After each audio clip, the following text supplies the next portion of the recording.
L'ordre établi entre Paris et Washington est en train de se fissurer. La présidence Macron, longtemps perçue comme un rempart de stabilité européenne, fait face à un bouleversement sans précédent.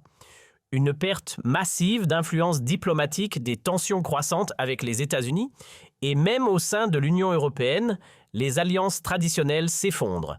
La récente intervention de Donald Trump, saluée avec fracas par les conservateurs européens, a agi comme un électrochoc. Les fondements même de la relation franco-américaine vacillent. Dans cette vidéo, nous allons analyser les signaux de cette fracture historique, déchiffrer les choix stratégiques, controversés de l'Élysée et comprendre si Emmanuel Macron peut encore maintenir son cap ou si nous sommes témoins d'un basculement géopolitique majeur. Car aujourd'hui, la France, berceau des Lumières, semble plus isolée que jamais sur l'échiquier international. Aux États-Unis, la fracture idéologique entre les élites et la base conservatrice devient de plus en plus visible. Ce fossé n'épargne pas les relations diplomatiques, notamment avec la France. Ce qui étonne, c'est que même dans des États traditionnellement modérés comme la Pennsylvanie ou le Michigan, le soutien à des figures dures comme Anna Paulina Luna explose. Et c'est précisément ce cœur battant de l'Amérique ouvrière qui tend la main à une jeunesse française en rupture avec les dogmes dominants. Le fait que des députés du Rassemblement national soient aujourd'hui accueillis avec tous les honneurs à Washington n'est pas une coïncidence. Cela révèle une bascule. Si les États traditionnellement centristes changent de cap, alors jusqu'où ira ce réalignement transatlantique? En Europe, la situation est encore plus révélatrice. L'Allemagne, pilier historique de l'Union, voit elle aussi naître une résistance souterraine. Des députés proches de l'AfD tendent l'oreille aux messages venus d'Amérique et les échanges officieux avec le camp trumpiste se multiplient. La visite de responsables français du RN dans la capitale fédérale ne passe pas inaperçue à Berlin. Les médias officiels tentent de minimiser, mais en coulisses, l'inquiétude grandit. Emmanuel Macron, qui cherche désespérément à maintenir une façade d'unité européenne, se retrouve confronté à une réalité qu'il ne peut plus ignorer. L'axe conservateur Washington-Europe centrale prend forme, et il pourrait très bien éclipser les anciennes alliances de salon. La secousse politique ne se limite plus à la France ou aux États-Unis. Elle s'étend désormais à l'ensemble de l'Occident. Au Royaume-Uni, des figures conservatrices saluent publiquement le rapprochement entre Washington et les mouvements populistes européens. En Italie, en Pologne et même en Espagne, les leaders de la nouvelle droite voient dans la main tendue de Trump une opportunité inédite. Pendant ce temps, en Chine, les médias d'État observent cette dynamique avec prudence, mais aussi avec intérêt. L'affaiblissement de l'axe Paris-Bruxelles pourrait leur ouvrir un nouveau champ d'influence. Le centre du jeu se déplace, et la France, au cœur de la tourmente, est devenue le théâtre d'un affrontement idéologique mondial. Mais comment en est-on arrivé là? Une des causes profondes réside dans la déconnexion croissante entre les dirigeants européens et leur peuple. En France, l'exemple est frappant. Des jeunes patriotes doivent fuir leur pays pour demander l'asile aux États-Unis tout simplement parce qu'ils expriment des opinions divergentes. Le cas de Naomi, cité en plein congrès américain, a choqué l'opinion, une militante pacifique contrainte à l'exil pour ses idées. Ce type de dérive nourrit la défiance, alimente les extrêmes et ouvre la voie à des alliances inédites. Car pendant que Paris menace ses propres citoyens, Washington leur tend la main.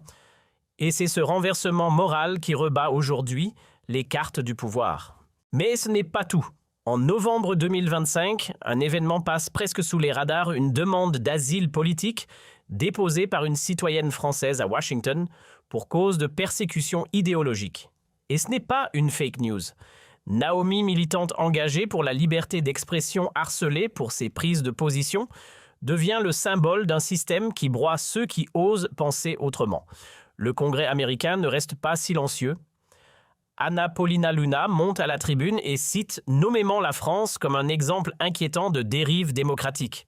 Cette déclaration provoque un tollé dans les médias américains, mais un silence glacial en France, comme si l'affaire dérangeait trop de monde. Pourtant, cette scène marque peut-être un tournant, un pays des droits de l'homme accusé de faire taire ses propres enfants. Et ce n'est pas fini, car pendant que la liberté se dérobe en silence, un autre leurre prend sa place, celui de l'illusion médiatique. Les grands journaux, les chaînes subventionnées préfèrent fabriquer des polémiques autour de tweets maladroits plutôt que d'enquêter sur les listes noires circulant en ligne. Le récit dominant est savamment entretenu, les bons sont toujours du bon côté et les mauvais forcément suspects. Mais les citoyens s'éveillent. Ils voient bien que le débat est verrouillé, que les opposants sont diabolisés et que les plateformes censurent sans justification. La promesse d'un espace public libre s'effrite, et c'est précisément ce vide que des figures comme Trump ou Bardella tentent de combler en promettant un retour à la vérité brute sans filtre ni langue de bois. Reste à savoir si cette promesse séduira au-delà des cercles déjà convaincus. Ce qui se passe en France n'est pas un cas isolé. Partout en Europe, des mouvements émergent pour contester les récits officiels, dénoncer les compromissions de l'élite et proposer une nouvelle vision. En Italie, Meloni s'impose comme figure d'autorité. En Hongrie, Orban renforce ses positions. En Espagne, la droite reprend du souffle. Et au cœur de cette tempête idéologique, la France semble figée, incapable de trancher. L'Élysée, prise entre Bruxelles et la rue, vacille. Pendant ce temps, l'Amérique post-Trump, elle choisit sa ligne clarté, souveraineté, patriotisme affiché. Et face à cette vague, la stratégie ambiguë de Macron paraît de plus en plus dépassée. Emmanuel Macron a-t-il encore un cap? Celui qui promettait une refondation démocratique, une France réconciliée et unie, se retrouve confronté à une révolte froide. Son refus catégorique d'ouvrir un débat avec l'opposition conservatrice alimente la frustration. Et face à lui, une jeunesse structurée, motivée, encadrée par le Rassemblement national, prend sa place dans l'arène politique. Leur projet rompre avec le vieux monde affirmé une identité forte, restaurer des libertés fondamentales mises à mal. Le problème, c'est que l'appareil d'État semble prêt à tout pour les empêcher d'exister. Menaces, pression, sabotage, logistique. Mais à force de bloquer ce qui émerge, le pouvoir prend un risque majeur, transformer ces jeunes militants en figures de résistance nationale. Des signaux d'alerte émergent désormais de toutes parts. Le système français tel qu'il est dirigé aujourd'hui semble franchir des lignes rouges inquiétantes. L'une des plus frappantes, la criminalisation croissante de la simple expression politique. À Lyon, une salle louée légalement pour une réunion de jeunes patriotes devient le théâtre d'une campagne de harcèlement sans précédent. On parle de pression physique, de dégradation, de menaces adressées aux familles. Tout cela pour avoir permis à des citoyens de 16 à 25 ans de débattre pacifiquement. Ce climat d'intimidation brutale toléré, voire encouragé par certains acteurs institutionnels, montre un dérèglement profond. Et comme toujours, quand on précipite les décisions sans garde-fou, les conséquences sont explosives. Cette logique dangereuse rappelle les pires errements historiques, comme dans les années 70, où certaines entreprises lancèrent des produits non testés aujourd'hui. Le pouvoir pousse des lois, des décisions et des postures sans consulter personne. La jeunesse engagée est ciblée, les voies divergentes sont écartées, les institutions intermédiaires contournées. L'État avance à marche forcée dans une illusion de maîtrise, alors même que la société gronde. L'exemple du sabotage logistique à Lyon, où traiteurs hôteliers et salariés ont été intimidés, illustre cette fuite en avant. En voulant préserver son image de rempart face à l'extrême droite, Macron finit par fragiliser les fondations même de la démocratie. Et cela, l'histoire nous l'a déjà appris, à force de mépriser les signaux faibles, ce sont les digues elles-mêmes qui finissent par céder. Le retour potentiel de Donald Trump à la Maison-Blanche pourrait redessiner radicalement les rapports de force avec la France. Sous son impulsion, les États-Unis ne cherchent même plus à ménager les sensibilités diplomatiques, ils choisissent ouvertement leurs partenaires idéologiques.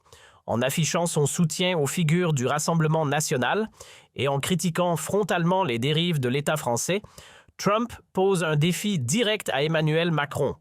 Ce soutien, loin d'être symbolique, pourrait entraîner une reconfiguration des alliances européennes. Et pour le président français, déjà affaibli sur le plan intérieur, c'est un coup dur.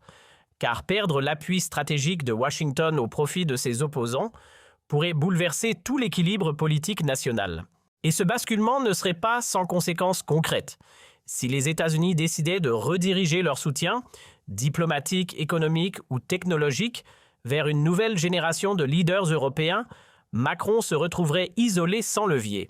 La coopération sécuritaire, les échanges stratégiques voire les soutiens logistiques, pourraient se raréfier.